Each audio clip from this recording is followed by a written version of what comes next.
कपड़े धोने वाली बहू। शादी के पहले से ही विभा को कपड़े धोने का बड़ा शौक था। कभी नल के नीचे तो कभी तालाब के पास। अरे मेरी नीली वाली लुंगी नहीं दिख रही है। विभा की अम्मा, कहाँ रखी है लुंगी? अरे वो तो विभा ने परसों ही धोकर रखी थी आपकी अलमारी में, देखो वहीं होगी। वो ना मैंने आज धो दी, मुझे लगा कि गंदी हो गई होगी। अरे कैसे गंदी हो गई थी? उसे तो मैंने पहना भी नहीं। हे भगवान, इस लड़की के कपड़े धोने की आदत से परेशान हो गया हूँ मैं। जितना तो घर में राशन नहीं आता, उससे कहीं ज्यादा डिटर्जेंट पाउडर का खर्चा है। इसकी शादी करवा दो, शादी जाए अपने घर में ही करे काम, फिर चाहे घर के कपड़े धोने हो या पूरे गांव के। हाँ ठीक बोल रही हूँ, देखता हूँ मैं कोई लड़का। वो दिन भी आ जाता है जब विभा को देखने लड़के वाले आ जाते हैं। लड़की मुझे अच्छी लगी। होने वाली सास कहती है, बेटी अगर कुछ पूछना है तो पूछ लो। वैसे तो हमारी लड़की बहुत ही शर्मीली है, जो बोल दो वो मान लेती है, इसे क्या पूछना होगा। अरे कैसी बात कर रही हो माँ, मुझे इन लोगों के घर रहना है, सवाल तो कई है। हाँ हाँ बेटा, पूछ लो ना, क्या पूछना है। आप लोगों के घर कपड़े कौन धोता है? सास का मुंह बन जाता है। देखो, अगर तुम ये कहना चाहती हो कि तुम्हें कपड़े धोने नहीं आते तो सुन लो, कपड़े मैं ही धोती हूँ, लेकिन तुम्हारे आ जाने के बाद मैं रुमाल तक नहीं धोऊंगी। अरे चुप रहना भाग्यवान, बहू बेचारी घर आई नहीं, उसे डराना शुरू कर दिया। वो क्या है ना बिटिया, अभी तक तो ये कल्लू की माँ ही धोती थी, लेकिन अब तुम्हारे पापा तो दहेज में वॉशिंग मशीन देंगे ही। तभी विभा की माँ बोल पड़ती है, सवाल भी पूछा तो क्या। वैसे भाई साहब, मशीन की तो फिर भी कपड़े धोने की कैपेसिटी होती है। मतलब जो बिटिया दे रहे हैं ना विभा, इसे कपड़े धोने का बहुत शौक है। ये आप लोगों के क्या, आस पड़ोस गांव मोहल्ले सबके कपड़े धो दे और उफ तक ना करे। बाहर देखा नहीं आपने कितने कपड़े सूख रहे हैं?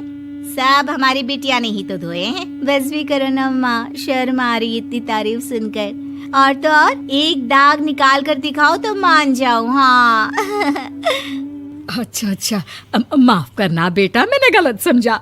हमें तो रिश्ता बहुत पसंद है। और ऐसे जुड़ जाता है रिश्ता कपड़े धोने का शौक रखने वाली विभा का। उसकी शादी हो जाती है कोयला फैक्ट्री में काम करने वाले कल्लू के साथ। शादी के बाद अचानक विभा चिल्लाती हुई सास के पास आती है। सासू माँ, अरे सासू माँ कहाँ है आप? ये तो धोखा है, धोखा दिया आप लोगों ने मुझे। इसे ससुर के चक्कर के बारे में पता चल गया। अरे तो उसमें तुझे क्यों धोखा मिला है? अरे नल में पानी नहीं आता, कपड़े कैसे कब धुलेंगे? अच्छा, तू पानी नहीं आ रहा उसकी बात कर रही है। तो आपने क्या सोचा? कुछ नहीं। अच्छा, तेरी माँ ने कहा था कि कपड़े धोने का शौक है तुझे, याद आया मुझे। शौक बोलकर कपड़े धोने वाले मेरे जुनून को कम ना आके सासू माँ, कपड़ा धोना मेरा गुरूर है। तभी पति भी वहाँ आ जाता है। अभी मैंने इसे सनी देओल की फिल्म दिखाई है, उसी के डायलॉग मार रही है माँ। अच्छा सुन, साफ साफ बता रही हूँ, पानी सुबह 4 से 6 और शाम को 10 से 12 आता है, समझी? विभा टाइमिंग सुनकर हैरान हो जाती है। ये क्या भूतों का मोहल्ला है? सुबह 4 बजे उठकर कौन कपड़े धोता है? 4 बजे टंकी में पानी जाता है, फिर सारा दिन धोना ना, किसने मना किया? अरे कैसी बात कर रही हैं? 200 लीटर की टंकी में कितने कपड़े धो लूंगी मैं, सुबह ही उठ जाऊंगी मैं। अब क्या था, विभा सुबह 4 से लेकर रात के 12 बजे तक कपड़े ही धोती रहती। एक रोज सास पड़ोस से निकलकर कहीं जा रही होती है कि साथ वाली कहती है, हाँ कल्लू की माँ, जरा ये बताओ कि 2 साड़ी है, 2 ब्लाउज और एक पेटीकोट और एक नाड़े वाला लंबा कच्छा। हाँ तो? अरे तो क्या, कितना लोगी धुलाई ये बताओ। धोबन दिख रहे हैं हम क्या? हमारे पति सरकारी नौकरी से अभी रिटायर हुए हैं और बेटा सुपरवाइजर है कोयला फैक्ट्री में। धोबन समझ रखा है हमें। हाय रे कल्लू की अम्मा, माफ कर दो, वो तो मोहल्ले में यही सब बता रहे थे कि तुमने बहू को कपड़ा धुलवाने के काम में लगा दिया है। सास को पड़ोसन की बात सुनकर गुस्सा आ जाता है। वो घर पहुंचती है जहां घर के बाहर ही इतने सारे कपड़े सूख रहे होते हैं जितने कि किसी धोबन के घर पर। अरे ओ कल्लू की दुल्हन, बाहर निकल। माँ जी यहीं आ जाओ, बाथरूम में चादर धो रहे हैं हम। अरे अभी हम धोते हैं, तुमको बाहर निकलो। ये आस पड़ोस वाले बोल रहे हैं कि हम बहू से कपड़े धुलवा कर उसे कपड़ा धोने वाली बना दिए हैं। अरे छोड़ो ना माँ जी, किन लोगों की बातों में आती हो?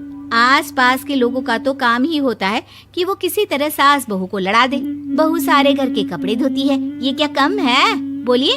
सास को भी लग जाता है कि वो बहू का ये सनकीपन नहीं छुड़वा सकती, इससे अच्छा है कि खुद ही चुप हो जाए। एक रोज सास और बहू मंदिर जाते हैं, जहाँ सास की साड़ी वहाँ खड़ी भीख मांगने वाली से मिलती है। माँ जी क्या बात है? आपकी आपकी साड़ी उस भिखारन से कितनी मिल रही है ना? हाँ हाँ देखो तो, दोनों की साड़ी मिल रही है। क्या बात है कल्लू की अम्मा, तुम खुद को तो अफसर की बीवी बताती हो और ऐसी सिंपल सी प्लेन साड़ी पहनकर घूमती हो। सिंपल और प्लेन नहीं है ये साड़ी। तो क्या सोने के धागे से फूल बने हैं?